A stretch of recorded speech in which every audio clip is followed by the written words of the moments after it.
Thank you. Sanket, thank you very much.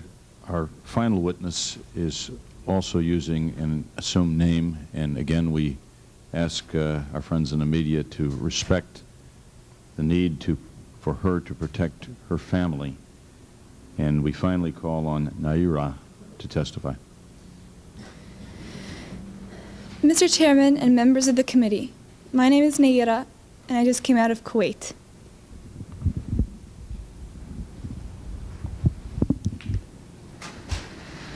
My mother and I were in Kuwait on August 2nd for a peaceful summer holiday. My older sister had a baby on July 29th, and we wanted to spend some time in Kuwait with her. I only pray that none of my 10th grade classmates had a summer vacation like I did. I may have wished sometime that I could be an adult, that I could grow up quickly. What I saw happen to the children of Kuwait and to my country has changed my life forever. It has changed the life of all Kuwaitis, young and old. We are children no more. My sister, with my 5-day-old nephew, traveled across the desert to safety. There was no milk available for the baby in Kuwait. They barely escaped when their car was stuck in the desert sand, and help came from Saudi Arabia. I stayed behind and wanted to do something for my country.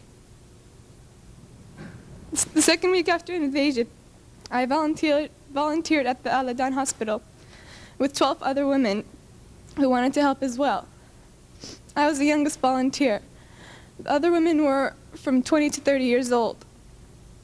While I was there, I saw the Iraqi soldiers come into the hospital with guns. They took the babies out of the incubators,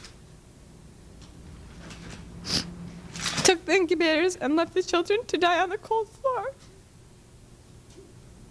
It was horrifying. I could not help but think of my nephew, who, if born premature, might have died that day as well. After I left the hospital, some of my friends and I distributed flyers condemning the Iraqi invasion until we were warned we might be killed if the Iraqis saw us. The Iraqis have destroyed everything in Kuwait. They stripped the supermarkets of food, the pharmacies of medicine, the factories of medical supplies, ransacked our houses, and tortured neighbors and friends. I saw and talked to a friend of mine after his torture and released by the Iraqis. He is 22, but he looked as though he could have been an old man. The Iraqis dunked his head into a swimming pool until he almost drowned. They pulled out his fingernails and applied electric shock to sensitive private parts of his body. He was lucky to survive.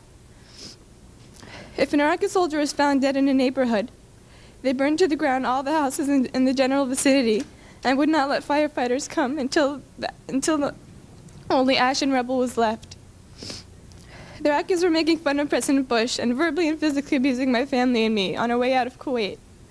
We only did so because life in Kuwait became unbearable. They have forced us to hide, burn, or destroy everything identifying our country and our government. I want to emphasize that Kuwait is our mother and the Emir our father.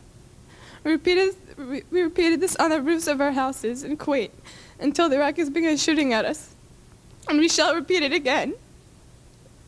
I am glad I am 15, old enough to remember Kuwait before Saddam Hussein destroyed it, and young enough to rebuild it. Thank you.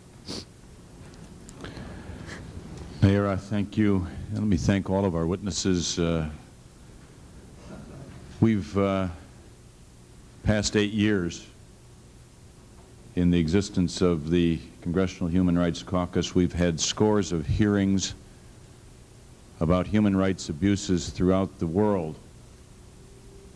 And I know my co-chairman, Tom Lantos, will join me in telling you that we have never heard, in all this time, in all circumstances, a record of inhumanity and brutality and sadism as the ones that the witnesses have given us today.